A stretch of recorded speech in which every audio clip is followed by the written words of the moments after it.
Net उसने अलग से बॉर्डर लगा दिया आपके लिए, मॉडर्न की अलग से आपके लिए। हाँ भाई, बच्चों क्या हाल चाल। गुड इवनिंग बच्चा party, good evening.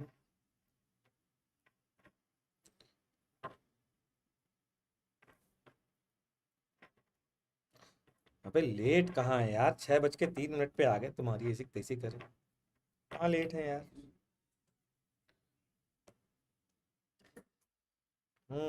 Kota pulse भाई अन अकेडमी सर, मैंने ऑप्टिक्स अमित गुप्ता सर से किया, वो सफिशिएंट है ना? ये आपके एसआरजी से करूं वो भी है, या कॉन्कर से? Please tell honestly. ऑनेस्टली बताओ। अच्छा, मतलब वैसे मैं ऑनेस्टली नहीं बताता, समझे भाई लोग। क्या यार, क्या करता है भाई आदित्य यार, तू इल्जाम लगा दिया यार तूने।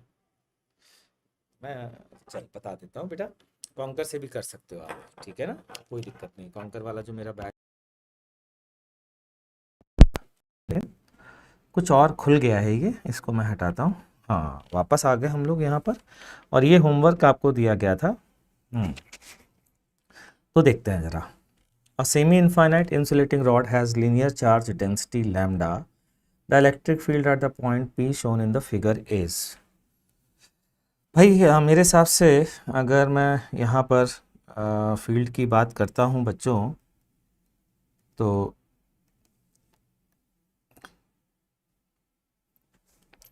क्या कर सकते हैं हम लोग, ये और ये कहाँ गया बच्चों, इनफाइनाइट पे, मतलब ये क्या लिमिट हो गई, π/2। तो याद हो तो क्लास में क्या सीखा था कि वायर है, तो ये रहा वायर, ये रहा वायर, उधर तो मेरी फ़ोटो आ रही होगी तो इधर ड्रॉ कर देता हूँ, ये रहा वायर, ये रहा वो पॉइंट जहाँ पर हमें कैलकुलेट करनी है। फिर क्या सीखा था, इससे परपेंडिकुलर ड्रॉ करना है पॉइंट से, फिर वायर के दोनों एंड मिला देने हैं, और मिलाने वाली लाइन इस परपेंडिकुलर से कितना एंगल बना रही है ये देखना है, ठीक है? तो ये वाला एंगल तो बच्चों परपेंडिकुलर से ज़ीरो हो गया, और ये वाला एंगल अगर मैं इसको इनफाइनाइट पे ले जाऊँ तो बढ़ता बढ़ता बढ़ता बढ़ता किधर की ओर टेंड करेगा, π/2 की ओर, ठीक है? तो ध्यान दीजिएगा ज़रा, मैं यहाँ पर दो कंपोनेंट होंगे, एक EX, और याद हो तो EY अपोजिट डायरेक्शन में होता था इस साइड, ठीक? क्लियर है जी? अब EX की वैल्यू और EY की वैल्यू हम कैलकुलेट करते हैं कि कैसे कैलकुलेट करें गुरुजी। देखो भाई कैसे कैलकुलेट करें।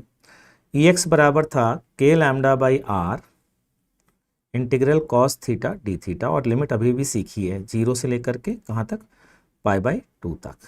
तो k lambda by R cos theta का इंटीग्रेशन बोलिए भाई साइन थीटा, और साइन π/2 की वैल्यू 1 और साइन 0 की वैल्यू 0, तो k लैम्डा बाई आर आ गया। तो इस डायरेक्शन में आ गई field k lambda by R, और इस डायरेक्शन में भी फील्ड कितनी आ जाएगी, यहाँ पर EY बराबर क्या सीखा था, minus k lambda by R sine theta D theta minus, तो यहाँ पर हमने ऑलरेडी डायरेक्शन अपोजिट शो कर दिया है, तो केवल मैग्नीट्यूड से काम बन जाएगा, और ये वैल्यू भी अगर हम निकाल की कोशिश करते हैं तो π/2 पे कॉस थीटा की वैल्यू 0 आ जाएगी, और यहाँ आ जाएगी k लैम्डा बाई आर, ठीक बच्चों? तो यहाँ पर भी आ गई भाई बात, ठीक? क्लियर, समझ में आ गया? ठीक है जी, आगे बढ़े। अगला, a ring of radius are,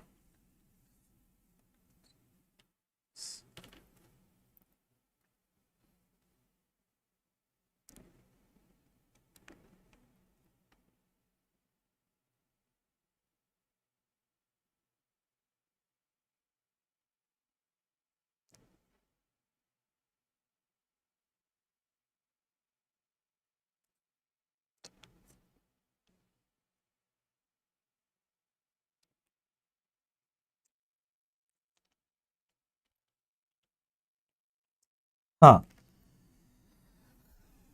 1 minute का समय दीजिएगा मुझको, ताकि मैं ये देख सकूं कि आपको कुछ मैं मिस तो नहीं कर रहा हूँ पढ़ाने में, क्योंकि लास्ट यूट्यूब क्लास में मेरे पास लास्ट क्लास के नोट्स देखने जा रहा था मैं, मुझे मिल नहीं रहे हैं। तो बस 1 मिनट का समय दीजिए, सारी प्रॉब्लम दूर हो जाएगी। 1 मिनट का समय बस। कूलम्स लॉ पढ़ा चुका हूँ, ठीक है। इलेक्ट्रिक फील्ड पे चल रहा हूँ और मैंने रिंग वगैरह बता दिया है, वायर। ओके ठीक है, फिर तो सही चल रहा है, कोई दिक्कत नहीं है। एक आज आज ना आपको एक ऐसी खतरनाक ट्रिक बताने जा रहा हूँ कि मतलब आप आज जो आप मेरे से सीखेंगे वो शायद आपने, सर ये कैसे याद रहेगा, ये लेफ़्ट को है, आई लेफ़्ट को है, पता नहीं क्या बोला, ये राइट को, ये लेफ़्ट को है या राइट को है, आदित्य वर्मा ने पूछा कैसे याद रहेगा। अबे नालायक, जहाँ से परपेंडिकुलर डाला है, ध्यान से सुनो, आदित्य वर्मा ने जो पूछा वो ध्यान से सुनो भाई। वायर को में किसी एक डायरेक्शन को पॉजिटिव बोलो, तो चलो तुमने बोला ये पॉजिटिव है, ठीक है, मान लेते हैं ये पॉजिटिव, तो इधर के एंगल को पॉजिटिव लिमिट डालनी है, तो ई वाई का फॉर्मूला तुम लगाओगे ये, और इससे अगर ये पॉजिटिव आ गया तो इस डायरेक्शन में, और नेगेटिव अगर इफ़ नेगेटिव तो इस डायरेक्शन में। ये पॉजिटिव के केस में ई वाई है और ये नेगेटिव के केस में ई वाई है। ई एक्स हमेशा ही क्या होगा, आउटवर्ड, अगर लैम्डा पॉजिटिव है तो। दैट्स इट, खत्म हो गई बात, ठीक है। इस तरीके से हम लोग समझते हैं। तो बहुत शानदार तरीका आज आपको बताने वाला हूँ, बहुत मज़ा आएगा। हालांकि एक बार सर्कुलर मोशन में वो तरीका बताया था, पता नहीं कितने लोगों को समझ में आया होगा। अभी फिलहाल ये देखते हैं। Ring of radius R has a linear charge density lambda equals to lambda not cos square theta along its circumference, ठीक है। Total charge on the ring is,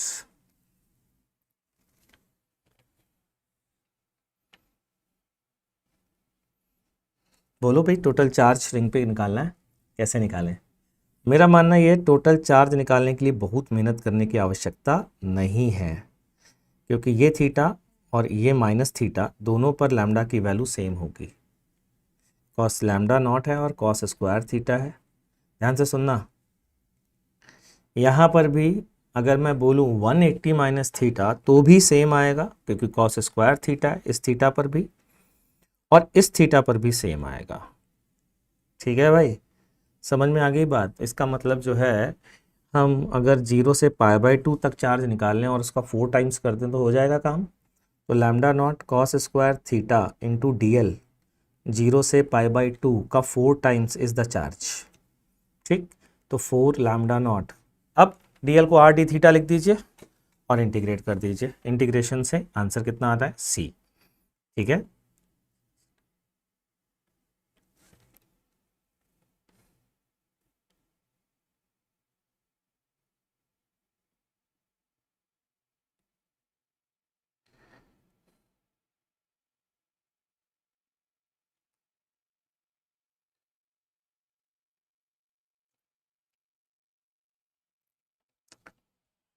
ठीक, अगले क्वेश्चन पे आता है। Charge Q is divided into two parts which are then kept some distance apart. The force between them will be a maximum repulsive if the two parts have charges. तो मेरे हिसाब से बड़ा सिंपल क्वेश्चन है ये simple कैसे है, K Q1 Q2 upon R square, और एक ही चार्ज को अगर ब्रेक किया गया तो Q1 प्लस Q2 क्या होना चाहिए, कांस्टेंट। यानी कि Q1 और Q2 का अर्थमेटिक मीन AM जो है वो कांस्टेंट है। इनके मल्टीप्लिकेशन की वैल्यू की मैक्सिमम वैल्यू, मतलब इनके जीएम की मैक्सिमम वैल्यू कब होती है, जब दोनों बराबर होते हैं। तो Q1 बराबर Q2 बराबर Q/2, ठीक है बच्चों। आगे बढ़ते हैं। The maximum electric field intensity on the axis of A uniformly charged ring of charge Q and radius R will be, ये भी आपको पता ही है कि इसकी वैल्यू क्या होती है, क्लास में बता चुका हूँ। ये होती है E बराबर KQ/R square sine square theta cos theta, and for E max tan theta बराबर, अगर आपको याद हो तो 2। ये वैल्यू डाल दीजिए और आंसर पा लीजिए, जैसा कि लोग बता रहे हैं A, तो इसका आंसर A, ठीक है भाई। ओ, ए तो पुराने वाले का आंसर था यार, इसका तो आंसर निकालना पड़ेगा। बताओ भाई क्या आंसर आ रहा है, जल्दी बताओ। इसका भी ए है क्या? अगर टेन थीटा की वैल्यू 2 है बच्चों, अगर टेन थीटा की वैल्यू 2 है तो इसका सी आंसर है। ओके, टेन थीटा की वैल्यू 2 है तो यहाँ से ये वैल्यू डालेंगे तो सी आ रहा है आंसर, जैसा कि लोगों ने बताया है। लास्ट क्लास में मैं यहाँ पर था और ये बातें डिस्कस कर रहा था, तो आज मैं बताने जा रहा हूँ बच्चों आपको एक बढ़िया सा फैक्ट जो आपको बहुत मज़ेदार बात बताएगा, वो ध्यान से सुनिएगा। लेकिन सबसे पहले EFI due to semi circular ring, semi circular ring के कारण EFI निकालनी है, मतलब इलेक्ट्रिक फील्ड इंटेंसिटी निकालनी है। ठीक है बच्चों, तो ये रहा एक सेमी सर्कुलर रिंग। ठीक, इस सेमी सर्कुलर रिंग में हमको इसके सेंटर पर फील्ड निकालनी है। ये टक टक टक टक टक टक टक टक टक। ठीक, यहाँ से थीटा एंगल पर डी थीटा आर्क लेंथ ली। ठीक है, DL लेंथ,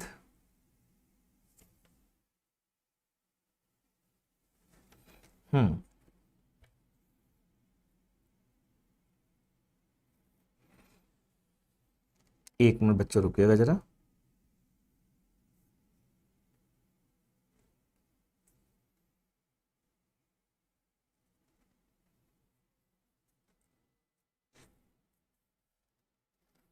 ठीक है, तो इसके कारण फील्ड होगी DE। बच्चों ने आंसर बता दिया भाई, बच्चे बड़े होशियार हैं। लेकिन बच्चों ध्यान से सुनना, मैं बता रहा हूँ आज धमाकेदार चीज़ बताने जा रहा हूँ, आपको बहुत मज़ा आने वाला है। तो बहुत तसल्ली से देखना, बहुत शानदार चीज़ बताऊँगा। DE रिजल्टेंट अगर मैं बोलूँ तो ये वाला कंपोनेंट इफेक्टिव कंपोनेंट होगा। ठीक है, मैं इसको बोल देता हूँ DE और इसको बोल देता हूँ DE इफेक्टिव। ठीक है, बिल्कुल। तो DE इफेक्टिव जो है वो होगा DE कॉस थीटा, क्योंकि साइन थीटा वाले कंपोनेंट बच्चों कैंसिल हो जाएंगे, ये वाले से कैंसिल हो जाएगा। मज़ा तो रोज़ आता है, ये हुई ना बात बच्चे, शाबाश लड़के, ऐसी ही तारीफ करते रहना चाहिए। तो DE की वैल्यू होगी KQ/R², यानी कि लैम्डा DL अपॉन बच्चों रेडियस R ले लेते हैं, R² कॉस थीटा। ठीक है ना, अब यहाँ से आप इंटीग्रेट तो कर ही सकते हो, लेकिन एक और काम कर सकते हो ना, DL cos theta is the projection of this length. देखो चेक करो, ये लेंथ, ये एंगल अगर थीटा है तो बच्चों ये एंगल भी थीटा होगा, आराम से बैठ के देखना समझ में आ जाएगा। तो इस DL का प्रोजेक्शन DL cos थीटा यहाँ पर आएगा, आएगा ना। तो सारे प्रोजेक्शन का अगर मैं इंटीग्रेशन कर दूँ तो E इफेक्टिव की वैल्यू क्या आ जाएगी, जल्दी बोलो। K λ/R² और पूरा प्रोजेक्शन का इंटीग्रेशन, तो वो प्रोजेक्शन का इंटीग्रेशन 2R नहीं हो जाएगा, तो R से R कैंसिल और E की वैल्यू आ गई 2K λ/R। यस, ठीक। हाँ जी भाई साहब,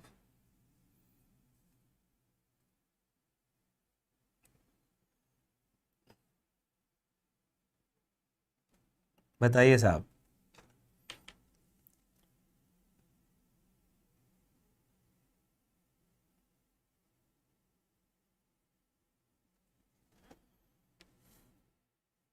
ठीक, चलिए बढ़ते हैं आगे हम लोग।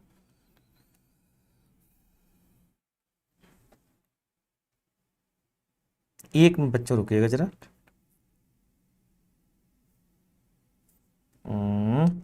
कहाँ गया कहाँ गया बच्चों, बस थोड़ा सा समय दीजिएगा।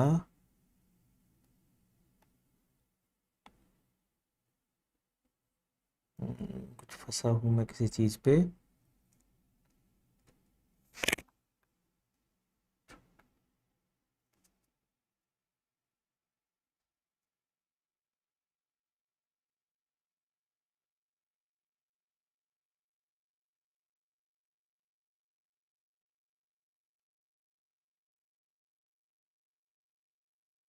ठीक है,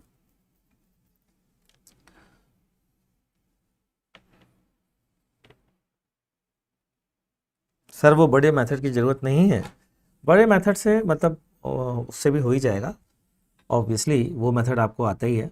अब जो मैं बताने जा रहा हूँ बच्चों बहुत ध्यान से सुनना, ठीक है, शायद मैं बता चुका हूँ लेकिन फिर भी मैं चाहता हूँ जो नए लोग जुड़े हैं वो जो बहुत ध्यान से सुने। ये है एक सेमी सर्कुलर रिंग, ठीक, ये है सेंटर, ध्यान से देखते जाइएगा। ये इस DQ के कारण, ये अगले डी क्यू के कारण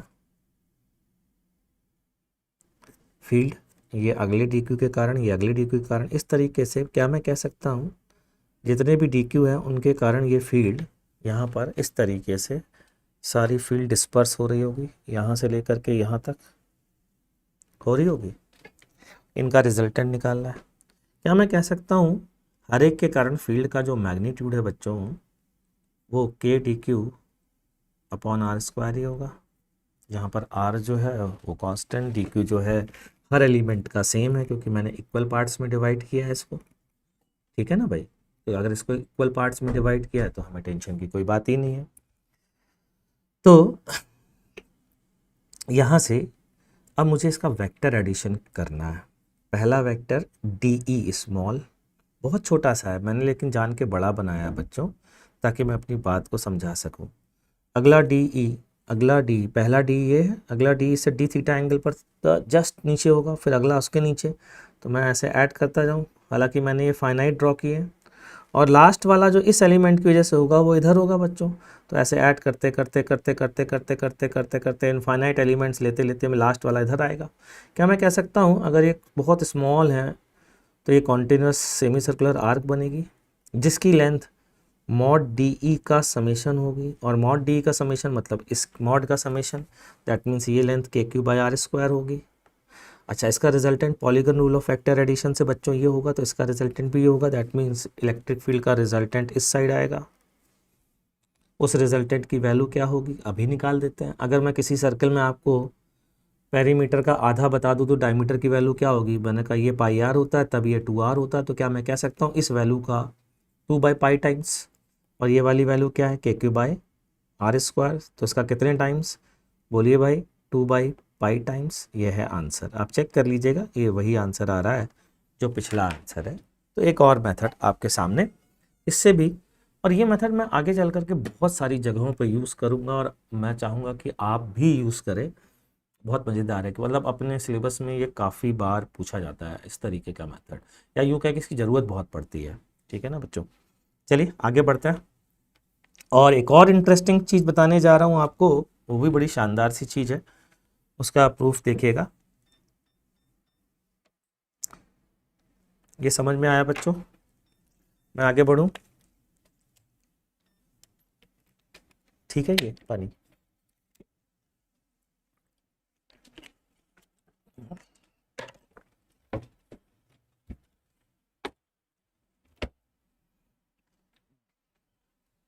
उसको रखा रहने देते हैं, कभी काम करिए। वाह वाह वाह वाह तिलक भाई, क्या मेथड बताया सर ने, थैंक यू थैंक यू। अरे यार पूरा मजा बेकार कर दिया सर, एक बार फिर से बता दो। हम्म, वीडियो जो है ना दोबारा से चला के देख लेना नालायक, ये वीडियो है, ये कोई, ये तो है नहीं कि देख नहीं सकते हो। तिलक कह रहा है 1 मिनट, लिख लेते हैं, लिखो ना जल्दी।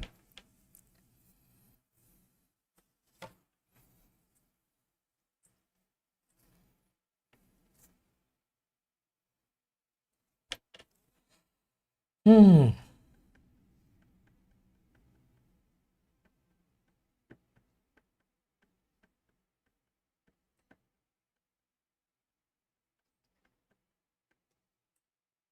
चलिए आगे बढ़े।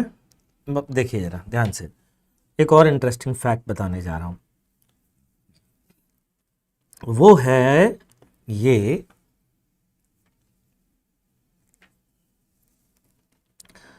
मान लीजिए ये कोई वायर, ठीक, straight wire, lambda charge density का, और इसके कारण हमसे बोला गया है कि यहाँ पर एक पॉइंट है r डिस्टेंस पर फील्ड बताइए। अभी अभी हमने क्या सीखा है बच्चों, हमने ये सीखा है कि, ध्यान से सुनना मेरी बात को, ऐसे केसेस में ई एक्स निकालते हैं, ई वाई निकालते हैं, वायर के पैरेलल कंपोनेंट निकालते हैं, वायर के परपेंडिकुलर कंपोनेंट निकालते हैं। ई एक्स की value K lambda by R integral cos theta D theta होती है, और ई वाई की value minus K lambda by R integral sine theta D theta होती है। ठीक, लेकिन अभी तुमको एक और इंटरेस्टिंग फैक्ट बताने जा रहा हूं, वो ये, ध्यान दीजिएगा, अगर मैं इस पॉइंट पी को सेंटर मान करके और आर रेडियस को सर्कल मान करके एक सर्कुलर आर्क ड्रॉ करूं, ध्यान से सुनना भाई, और इसको भी लैम्डा चार्ज डेंसिटी दे दूं तो पॉइंट सी पर कोई डी थीटा एंगल के अंदर, डी थीटा एंगल बनाती हुई लाइन के अंदर ये जो दो एलिमेंट आएंगे DL1 एंड DL2, दोनों के कारण पॉइंट सी पर फील्ड की वैल्यू सेम होगी, गारंटी है। Field due to DL1 and DL2 at point C will be same. चलिए प्रूफ करिए जरा इसको, मैं आपको 30 सेकंड दे रहा हूं ये समझने के लिए।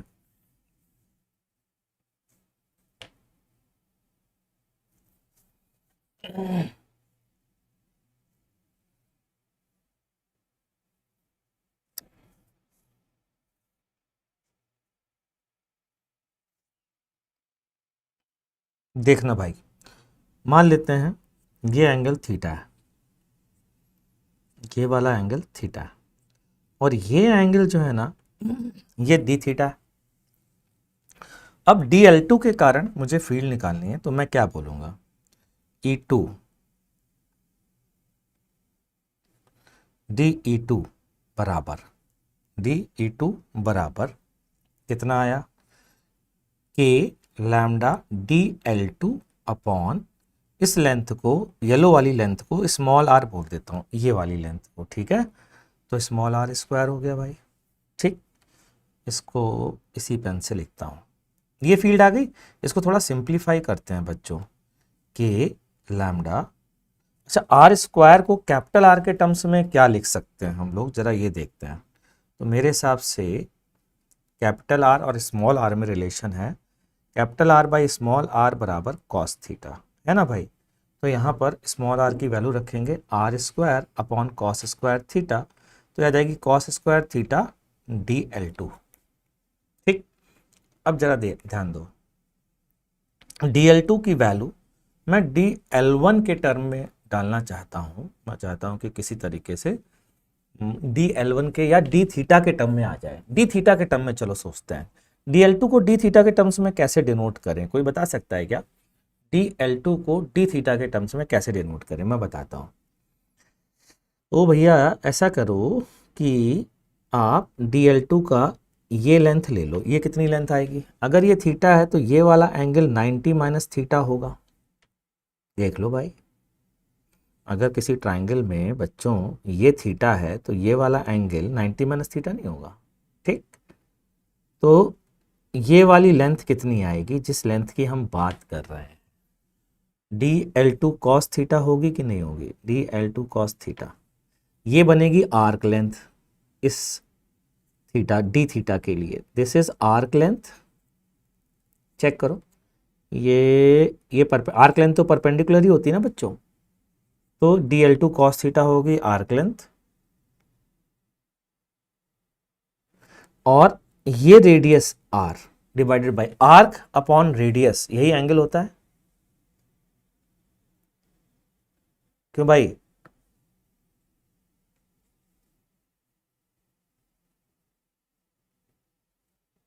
एक मिनट रुकिएगा।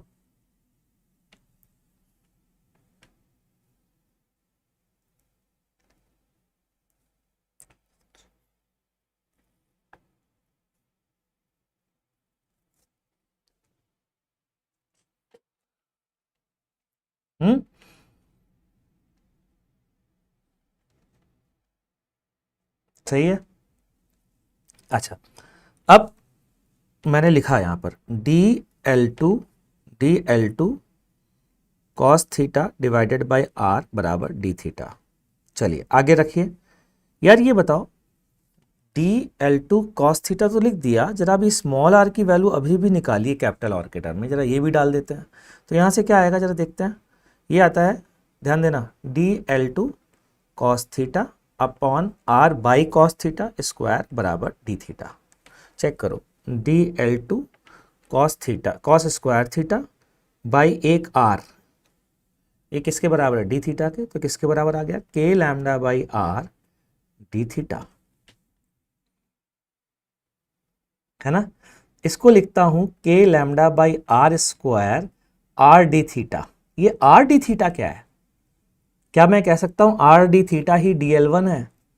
तो ये फील आ गई K lambda D L one by R square, जो कि डी ई वन के बराबर है।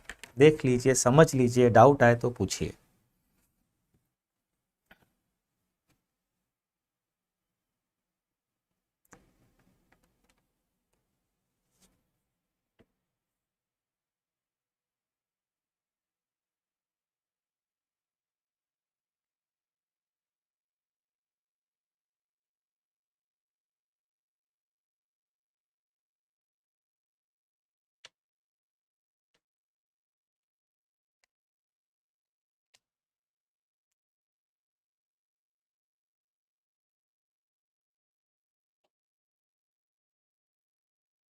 ठीक है भाई, प्रूफ हो गया। अगर प्रूफ हो गया है तो फिर एक शानदार बात समझिए। मैं पेज टर्न कर रहा हूं, और वो ये कि मेरे से किसी ने कहा इनफाइनाइट लॉन्ग वायर, पहला पॉइंट, इनफाइनाइट लॉन्ग वायर के कारण आर डिस्टेंस पर फील्ड निकालनी है, तो मैं इसको सेंटर मानते हुए एक सर्कुलर आर्क ड्रॉ करूंगा। ठीक है, इसको हटाऊंगा, इसको रखूंगा, और फिर यहां पर वैल्यू लिखूंगा। कितनी आएगी value? 2k lambda by are. देख लीजिए, चेक कर लीजिए 2k lambda by R value आ रही है कि नहीं आ रही है।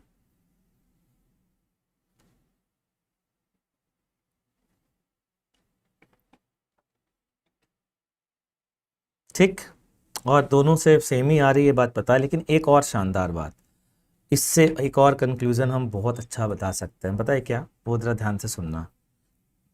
वो ये, सबसे पहले मैं चाहता हूं EFI due to circular arc, ध्यान से सुनना, अभी बड़ी मजेदार बात होने वाली है। मतलब ये सर्कुलर आर्क है, मैं इसको नेक्स्ट पेज पे करता हूँ, नहीं तो ये मेरे ना शरीर के पीछे आ जाएगी तो आपको दिखेगा नहीं। सर्कुलर आर्क में बच्चों, ये है सर्कुलर आर्क। मैं एक बड़ी सी सर्कुलर आर्क बनाता हूँ, ये रहा सर्कल। ठीक है, और इसमें से ये पार्ट हटा देता हूँ, ये इसका सेंटर है। ओके, सी, और अब इसमें से ये पार्ट उड़ा देता हूँ। ठीक है, ये circular arc point centre C पर थीटा एंगल सबटेंड कर रही है, और मुझसे बोला गया है रिजल्टेंट फील्ड बताइए किधर होगी। डायरेक्शन भी बताइए और मैग्नीट्यूड भी बताइए। रेडियस आर ले लीजिए, चार्ज डेंसिटी लैम्डा ले लीजिए। ठीक, 1 मिनट आपको दे रहा हूं, पहले आप कैलकुलेट करिए, फिर मैं बताऊंगा।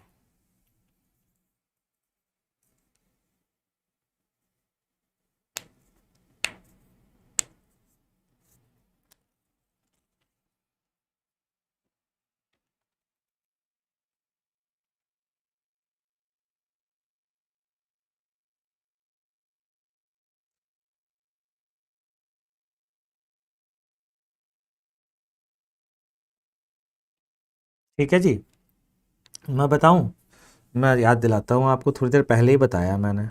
यहाँ पर डीएल के कारण फील्ड जब निकालूंगा तो इस साइड आएगी, इसको अल्फ़ा ले लेता हूँ, और मैं लिखूंगा D E cos alpha will be meaningful.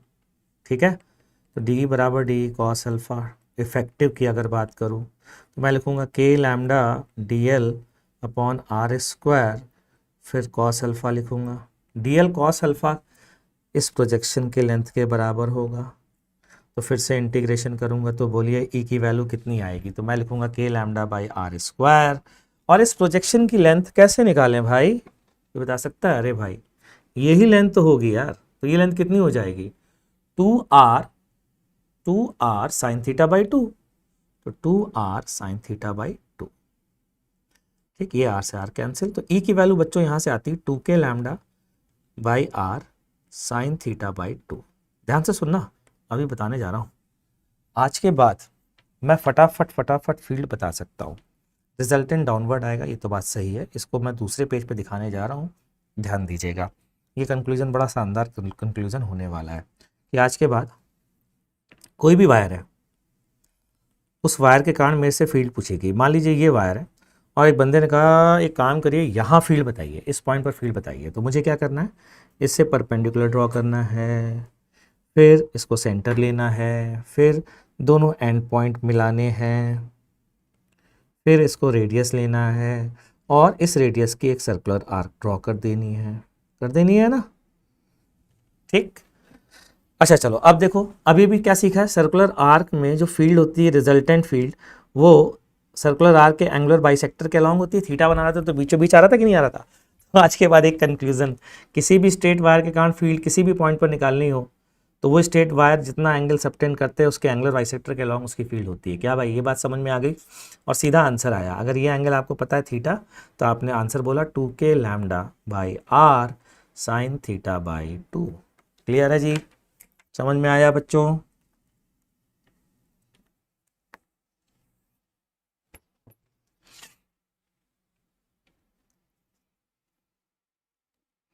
हम्म,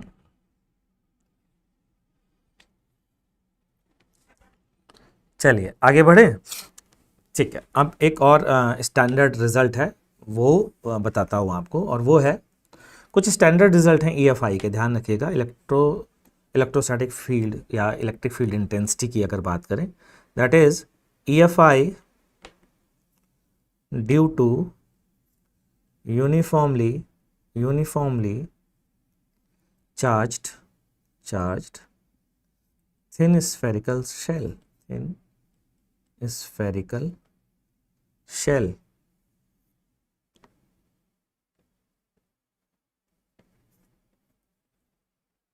ठीक है, तो यहाँ पर एक शेल है। डॉटेड लाइन बताने का मतलब होता है पीछे वाला हिस्सा। ये हेमिस्फेरिकल शेल है, इसके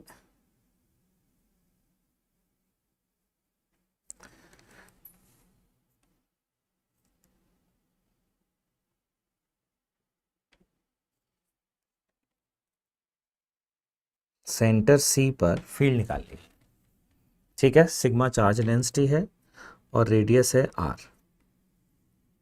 अब मैं यहाँ पर ध्यान देना, यहाँ पर पॉइंट्स जो सेंटर सी है ना उस पर फील्ड निकालना चाहता हूँ। कैसे निकालूंगा, देखो कैसे निकालेंगे। फिर से वही काम, थोड़ा सा ट्रिकी है, लेकिन आज के बाद आपको ट्रिकी नहीं लगेगा, ये स्ट्राइक करना चाहिए। देखो भाई ऐसा है कि यहाँ सिग्मा चार्ज डेंसिटी है तो ये सिग्मा डी ए चार्ज होगा और इसके कारण जो फील्ड होगी वो इसके जस्ट अपोजिट डायरेक्शन में होगी। मान लेते हैं वर्टिकल से थीटा एंगल पर है, तो ये इतना तो सभी लोग सहमत होंगे कि फील्ड का डायरेक्शन डाउनवर्ड आएगा, क्योंकि सारे कैंसिल हो जाकर हॉरिजॉन्टल वाले, रिजल्टेंट फील्ड डाउनवर्ड आएगी। तो क्या मैं कह सकता हूँ D E resultant is K Q कितना है, sigma D A by R square, K sigma D A K D Q by R square cos theta. ठीक, इसका integration. Now D A cos theta is nothing but projection of this area on this surface. ठीक है ना, तो के sigma by R square, और ये पूरे सरफेस के एरिया का अगर इंटीग्रेशन करेंगे तो ऊपर आ जाएगा पाई आर स्क्वायर। ये हो गया कैंसिल।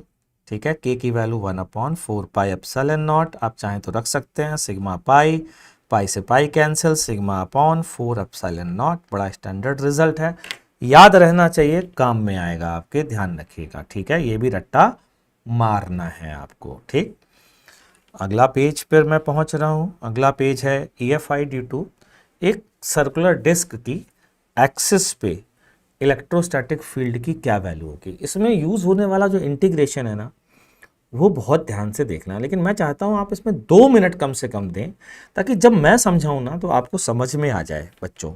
और वो है क्या, फिर से मैं हेडिंग डालता हूं, EFI on the axis of uniformly charged thin spherical shell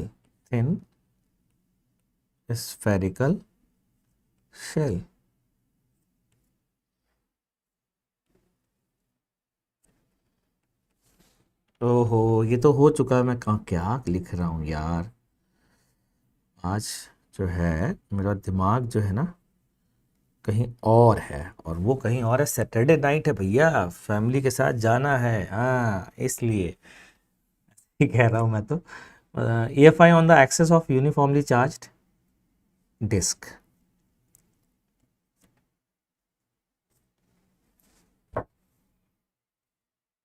note करने दो। ओहो, मन पटेल ने भाई ने कहा नोट करो, नोट करो भाई, नोट करो। मन पटेल यार तुम नोट कर लो पहले, उसके बाद हम आगे बढ़ेंगे।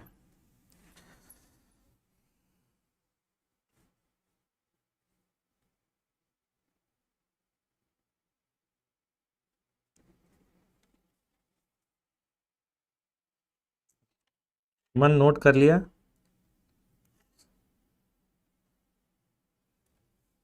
यार गदर 2 और OMG 2 नहीं यार, मैं जा रहा हूँ ब्लू बेटल। ब्लू बेटल का नाम सुना? आ, ये इसकी है ना, DC वर्ल्ड की, वो मूवी देखने जा रहा हूँ। गदर 2 या OMG 2, दोनों नहीं देखी वैसे मैंने अभी तक।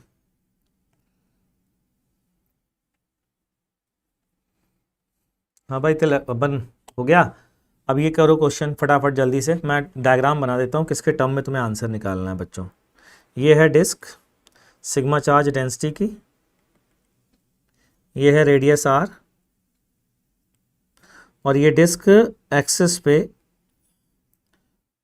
थीटा एंगल सबटेंड कर रही है।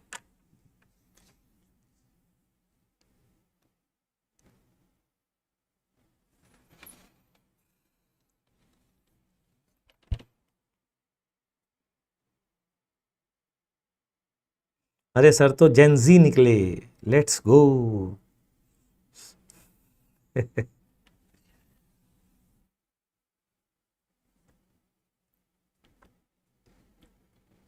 जेनजी हैं बे, पूरा समझ रखा था तुमने।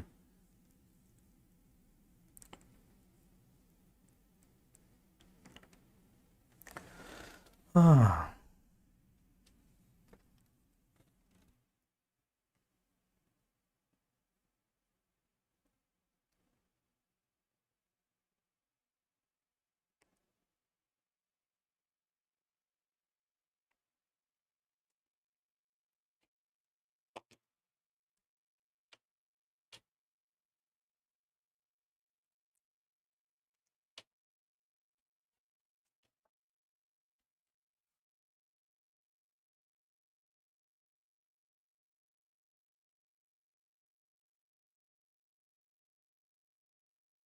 हाँ भाई हुआ। अच्छा चलिए बताता हूँ मैं आपको। हो गया, 2 मिनट आपको दे दिया। अरे वाह, सोहम ने तो आंसर भी निकाल दिया। SK कह रहा सॉलिड एंगल, और एलिमेंटल रिंग कंसीडर कर लेंगे, चिमटू कह रहे हैं भाई। ठीक है, एलिमेंटल रिंग कंसीडर कर लेंगे, ये ठीक है। क्योंकि सॉलिड एंगल तो अभी मैंने पढ़ाया नहीं है, और पढ़ाऊंगा इसी टॉपिक में, मतलब इस टॉपिक के थोड़े बाद ही पढ़ाऊंगा। मज़ा आने वाला है। सॉलिड एंगल एक बहुत शानदार टॉपिक है, और उसके आने के बाद आगे यूज़ भी उसका होता है। तो बच्चों शुरू करते हैं। एक रिंग लेते हैं X रेडियस की, DX थिकनेस की। ठीक, इस रिंग को मैं अलग से काम करता हूँ, ठीक है। थोड़ा नया डायग्राम बनाता हूँ बड़ा सा, तो ज़्यादा ठीक रहेगा बच्चों। ये लीजिए साहब, ये है हमारी रिंग, ठीक है। और ये इसकी एक्सिस है जिस पर ये थीटा एंगल सबटेंड कर रही है। लेकिन हम पहले इस एक्स रेडियस की एक रिंग लेंगे इस डिस्क के ऊपर, क्योंकि रिंग का फॉर्मूला हमारे गुरुदेव ने पढ़ाया है। आपके गुरुदेव ने पढ़ाया है? हमारे तो गुरुदेव ने पढ़ाया है भाई। ये अल्फा एंगल और ये डी अल्फा एंगल मान लेते हैं, ठीक है, ये वाला एंगल। यहाँ पर इस रिंग के कारण फील्ड हमारे गुरुजी ने बताई थी k dq/x²। अगर ये x है तो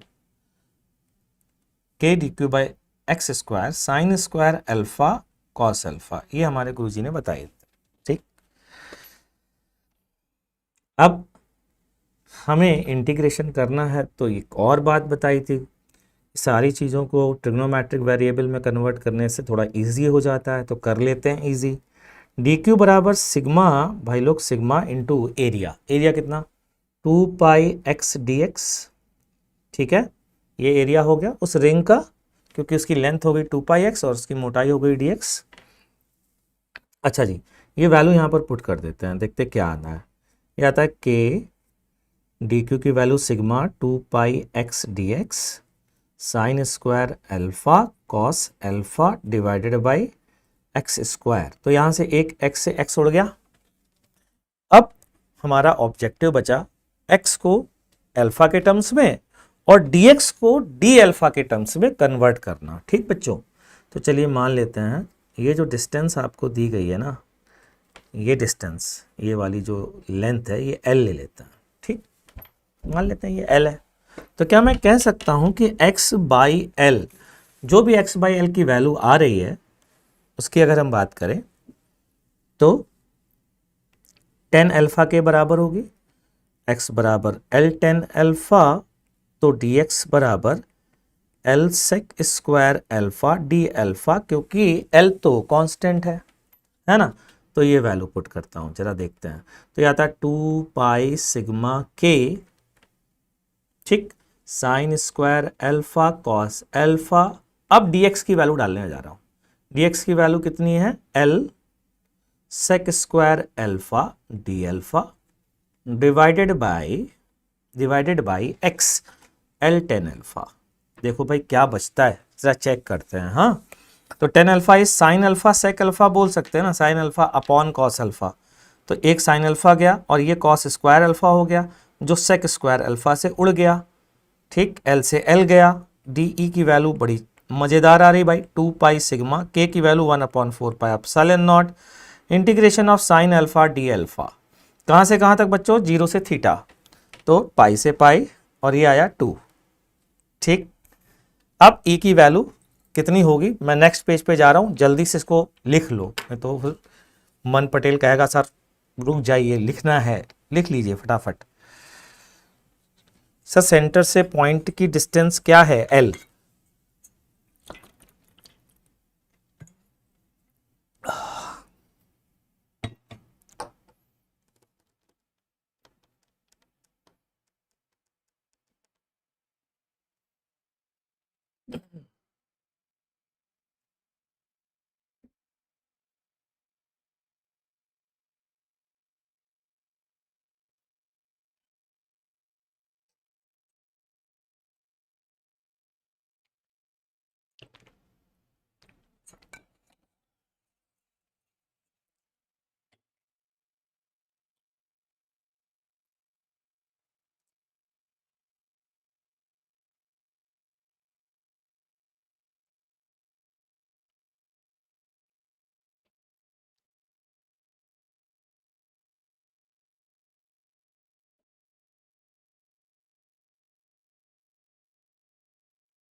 ठीक है, पेज नेक्स्ट पे आगे बढ़ूं, आगे बढ़ते हैं। ठीक है, तो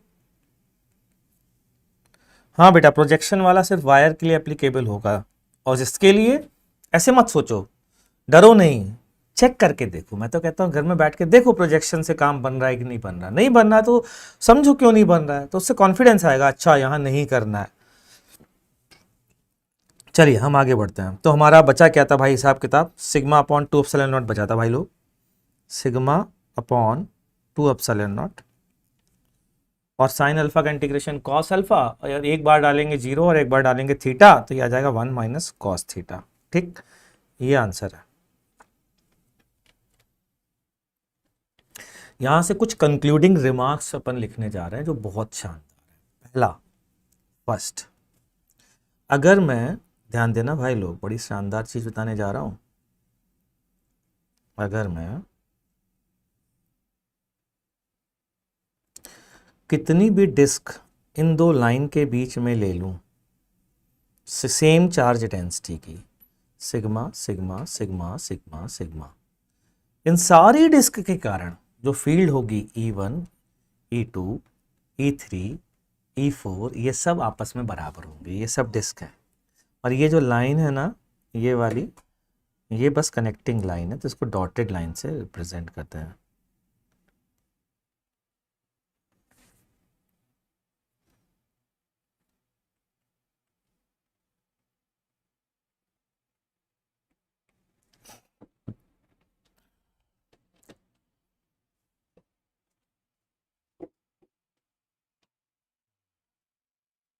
फ्लक्स बेटा सेम पास करेगा वो डिफरेंट चीज है, ये ध्यान रखना।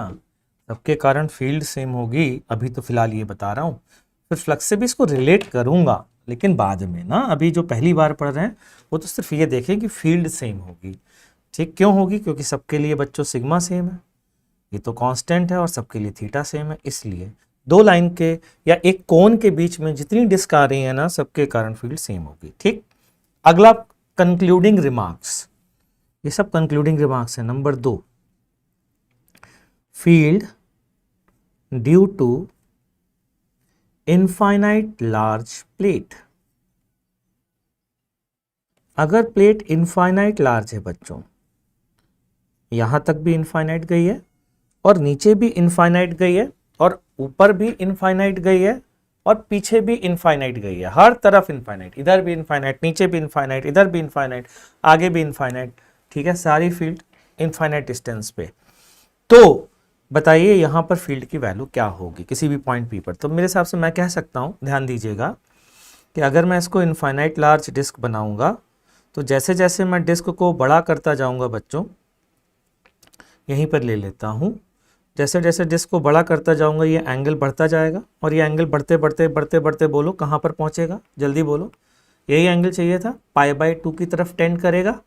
दैट मीन्स हम यहाँ पर फील्ड बोलेंगे E बराबर limit theta tending towards π/2 σ/2 epsilon naught 1 minus cos theta, जो की वैल्यू आती है σ/2 एप्सिलॉन नॉट।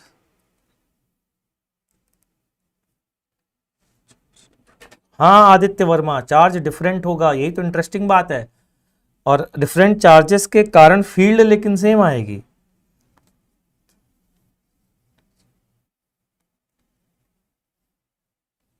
ये प्रूफ करने के बता तो दिया उसी फॉर्मूले से, या ले फॉर्मूले से बच्चा, इसी का एक और इंटरप्रिटेशन है, दूसरे पॉइंट का डिफरेंट इंटरप्रिटेशन।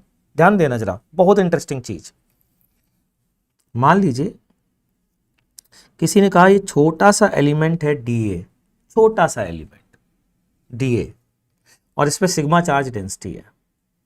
मैं कहा अगर आप इसके ऊपर बैठ गए, पॉइंट ऑन द सरफेस कहला रहा है, इतना करीब चले गए, पॉइंट ऑन द सरफेस, कोई पॉइंट है P, तो अभी भी एंगल जरा देखो, उस पॉइंट P को DA से अगर मिलाओगे तो अभी भी एंगल टेंडिंग टुवर्ड्स π/2 होंगे या नहीं होगा?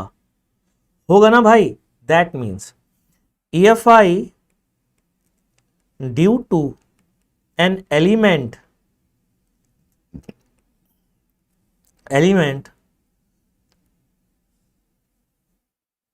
ऑन द एलिमेंट इटसेल्फ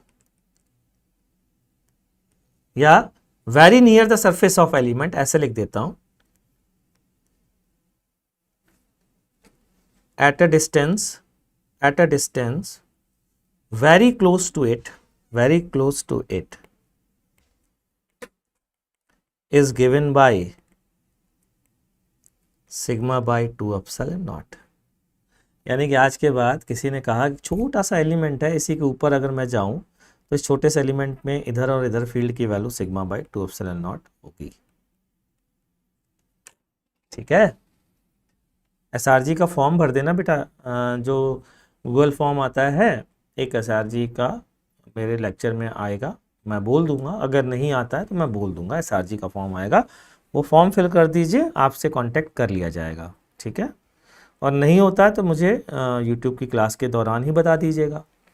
ये बड़ा इंपॉर्टेंट पॉइंट है। अच्छा, अब मीन्स कंपैरेटिव लार्ज होना चाहिए, कंपैरेटिव लार्ज होना चाहिए, मन ने कहा, बिल्कुल सही बात। कंपैरेटिव लार्ज होना चाहिए का मतलब यह है कि इसका साइज इससे जो डिस्टेंस जिस पॉइंट की देख रहे हो उसके कंपेयर में बहुत लार्ज होना चाहिए, या यूं कहें कि सीधा सीधा भैया ऐसा है कि ये मेरे हाथ के बहुत पास अगर पहुंच गए तो हाथ के एंड पॉइंट π/2 लाइन बनाएंगे। समझ में आ रही है बात कि नहीं आ रही है? ठीक, तो उसकी बात चल रही है, वो कितना होगा। ठीक है जी, क्राइटेरिया, कार्तिक गर्ग कह रहे हैं SRG का क्राइटेरिया क्या है? हाँ, क्राइटेरिया बड़ा सिंपल सा है, आपने IOQM या कोई ओलंपियाड में अच्छी परफॉर्मेंस दी हो, आप अपनी कोचिंग के टॉपर हों, आप या फिर आपके साथ इंटरेक्शन में आप बहुत अच्छा परफॉर्म कर दे तो भी चलेगा। ठीक है, वो तो इंटरेक्शन के लिए कोई क्राइटेरिया नहीं है, आपसे इंटरेक्शन हो जाएगा। ठीक है, इसका मैं यूज़ करूंगा बाद में बेटा, फिर ये मत कहना कि सर नहीं समझ में आया। तो बच्चों अब मैं बढ़ता हूं सॉलिड एंगल की तरफ, लेकिन अगर मैंने अभी सॉलिड एंगल शुरू कर दिया तो काफ़ी टाइम लग जाएगा। तो नेक्स्ट क्लास के लिए रखते हैं सॉलिड एंगल। नेक्स्ट क्लास में पढ़ेंगे हम सॉलिड एंगल और करेंगे धमाका। ठीक है, चलिए जी, टाटा बाय बाय।